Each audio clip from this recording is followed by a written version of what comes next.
Getawne logoyeju on the Tango Betu Taking got up Kogontileta Cap Kiruagam. Kotingi Augustite and impeachment and not an about Rigathi Gachagua in Baro in the not an about you are about President. The game which cost line Bunganat and about Brodak Bungan Senate in Kenyan to negotiate Toya. Kugamange Rigathi Gachagua, a gonna take it and not in the Mogule. Magimuch Gustigong Mago Tiki and a Magimuch Gustigong Gigele. Gimuch Quagip to Batoy and not to Kibakati by never Imani is toying in Baro and about you are about President. Kosupke Gachagua go magula teleta na go much ko gon kirwag sumogo en kap kirwag na milemani en betot na ba motam ko notan na maite tayat en magule magaiti na go ngem ne imandani notan ba go sulande to ka chabola teta agot ko notan go moy Rigathi Gachagua gole mamiten ka history ana impeachment notan ge much ke sulline ka batang ge much ke jutti ine en to ka chaba bola teta agot ko notan go gimite Rigathi Gachagua gole wendi ko tete to ka ba gole kai much ko we agot ti gorachi agengem. The 50 million Kenya shillings awarded to me is an insult to my fundamental rights and freedoms and a mockery of the Constitution. We are not interested. Money was never the issue here. Justice and constitutional supremacy was. I am one Kenyan leader who will not and cannot be swayed by promises of money to allow violation of the Constitution. I stand as a matter of principle to protect constitutional rights and defend the Constitution. This is an oath that I sow, and Kenyans know me for that. If I was interested in money, Mr. William Ruto had offered me 2 billion Kenya shillings in an effort to entice me avoid impeachment and choose resignation.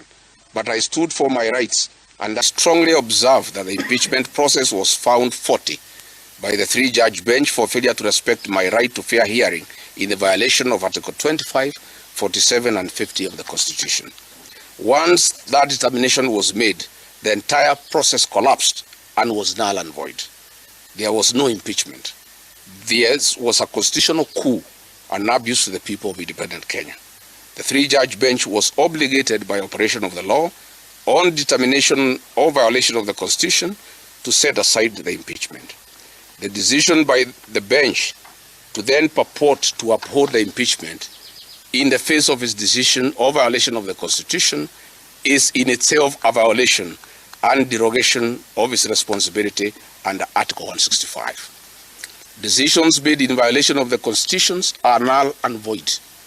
Lord Denning in McFoy declared that if an act is void, then it is, in law, a nullity. It is not only bad, but incurably bad.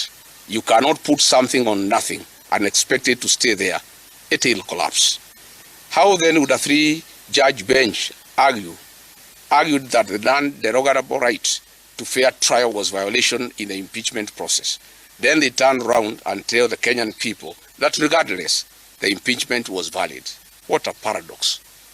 Dear Kenyans, we recall that on 31st October 2024, while setting aside conservatory orders issued by the High Court, this very bench gave an undertaking in open court that there did not exist any violation without remedy or outside the reach of the court. They further argued that in the event and as a consequence of setting aside the protective conservatory orders, they determined that if the impeachment process was unconstitutional, they would reverse any actions. Kosupke agandu detana tena bacha ama tena ba DCP Rigathi Gachagua go mo agole tele tena tena go imuch ko gon kirwa kina bagele banene chepkondo million konom ko ma ka ga tena tena ba chepkondo gine gena ka baten ibaro sa sitet ene mo agole go imuch ki juti imanda nyina ko tinge akatiba ne ba imone. So, and Kenyans know me for that.